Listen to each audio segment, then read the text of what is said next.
as Alfred Hitchcock used to say, good evening. Well, most of you are way, way too young to remember Alfred Hitchcock or his television series, Alfred Hitchcock Presents. But if you can get it on reruns, it's worth your time.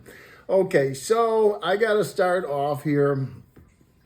Mea culpa, okay? You know, I always like to use the phrase, and Kim's heard it 1,000 times, that the master rug weavers of ancient Persia would intentionally leave a flaw in their carpets to prove that they were not the equal of Allah. And that's my excuse when I screw up on like a monthly basis. So listen, I'm only human.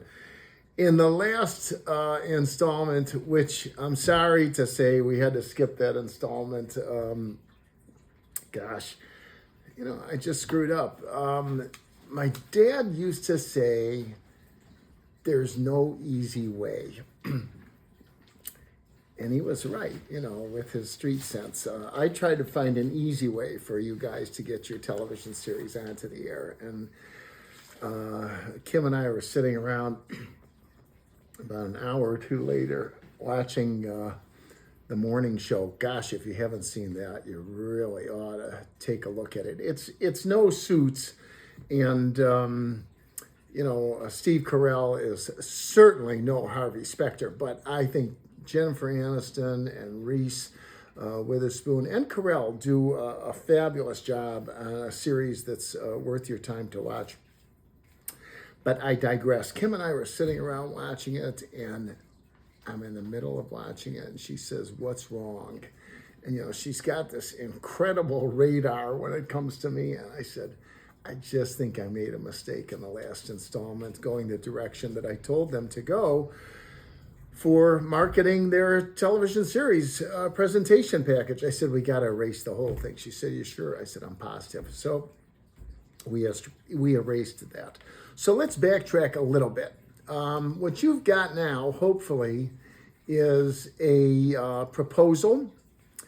You've got a series Bible, and you've got a pilot episode for, gosh, if I didn't say this earlier, I'm so sorry. Kim, look at that squirrel on our fire pit. I know, it's kind of weird. Wow, is that cool? It's a squirrel jumping around on our fire pit. Should turn the pit on. We could have like squirrel stew for dinner. Yeah. But anyway, I hope I told you sooner that you should be working for a children's script, a children's presentation package, because it's not easy, but it's easier to sell that than it is to sell a dramatic key demographic 18 to 49 television series. So shoot for a children's show. If you got to go back to square one, well, welcome to the club. And also, I'm pretty sure I mentioned this, it should be a live action show. Don't mess around with animation. I know you guys love animation. I do too. But at $600,000-$700,000 an episode, it's a really tough sell, especially when a live action show can be $100,000 to $300,000 an episode. So shoot for a live action children's show. Okay. So now, hopefully, where's my coffee?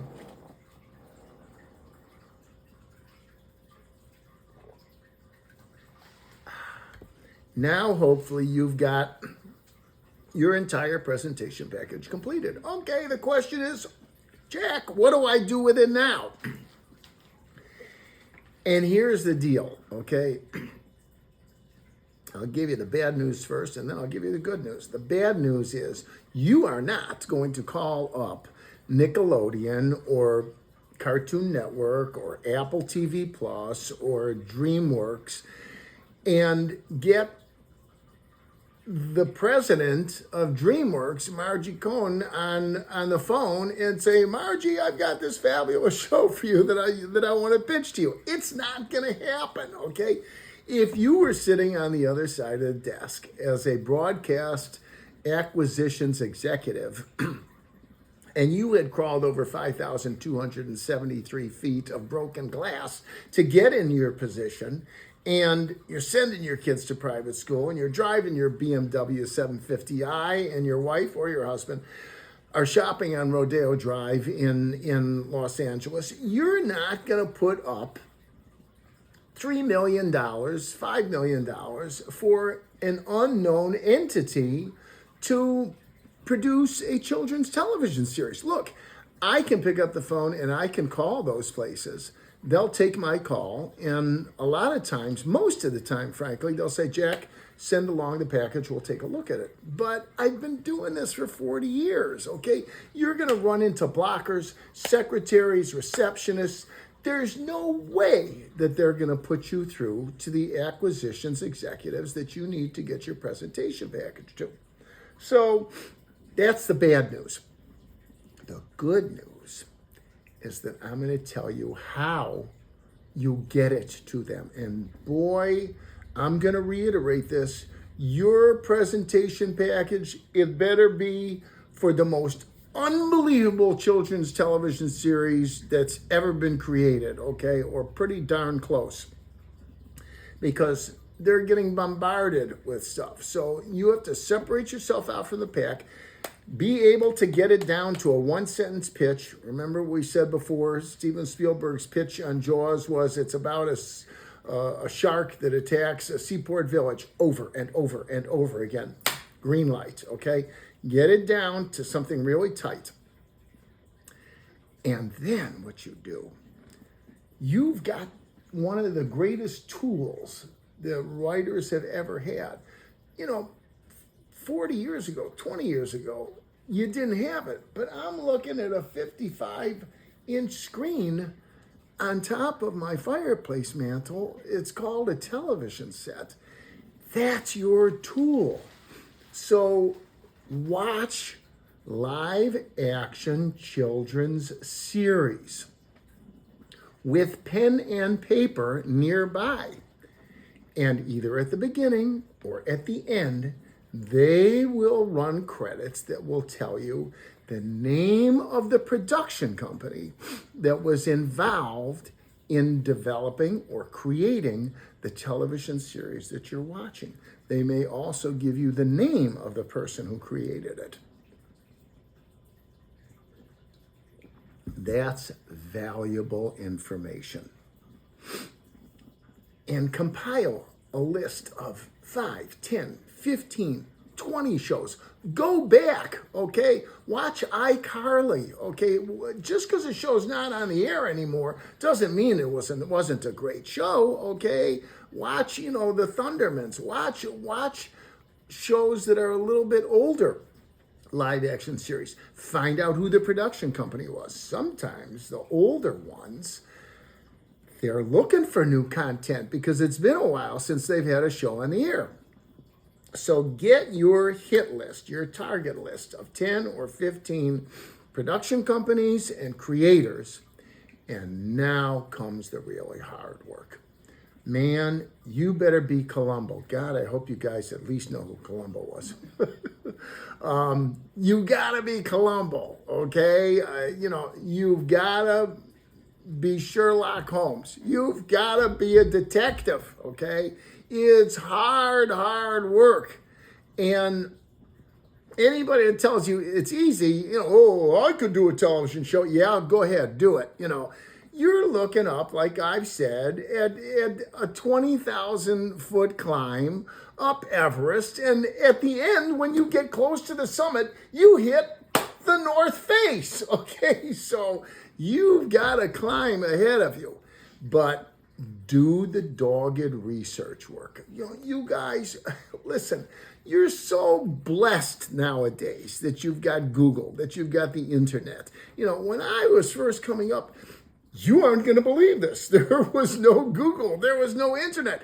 Hell, there was no computers. Okay, I was working on a Selectric too, and I thought, oh my gosh, this is state of the art. It's got a lift-off tape, okay? So I don't have to worry about using whiteout and staining my pants anymore. You guys have got so much more that's helping you nowadays.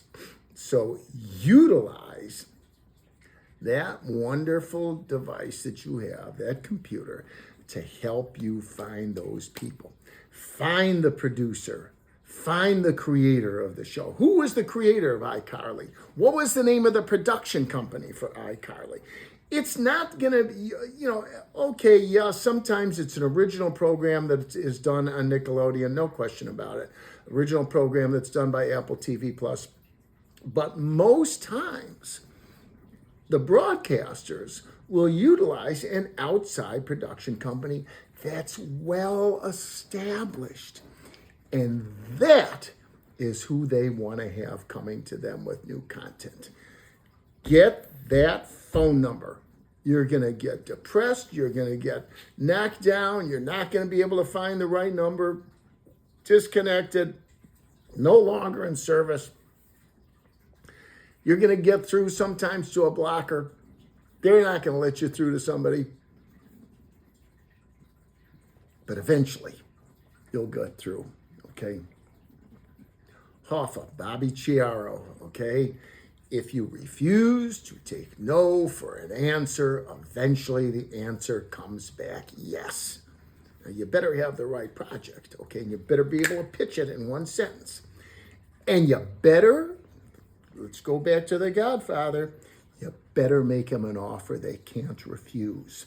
You better offer them 50% of the producer's net revenues on your project. John Chalopin, creator along with Andy Hayward of Inspector Gadget, owner of DIC Entertainment, once gave me some of the best advice I ever heard. He said, the least expensive thing you can do is give away percentages of a project that you do not yet have on the air. So don't be greedy. If you're blessed after dogged determination to get a creator, an executive producer, or anybody related to, and sometimes it's better even to go in under the radar and go into a second tier executive who can be excited about the project and can take it up. If you get them on the phone, make them an offer that they can't refuse and tell them about this fabulous project. Ask them to let you send the presentation package to them.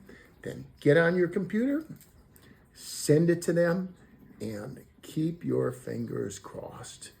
And that, my friends, is a path to selling a live action children's television series. And when you do it and you've sold it and it's going to be on the air, you better email me a thank you. Okay, I hope you enjoyed this episode. Next installment, we're going to get back a little bit to my history in the animation industry. We're going to go back to DIC. And before I go, so that Kim is still happy, you got to subscribe. Listen, you guys aren't subscribing a lot. Why not? It takes 2 seconds to do it. Give us a like, okay? Like us. Subscribe with us, okay? See you guys soon. Take care. Have a good day.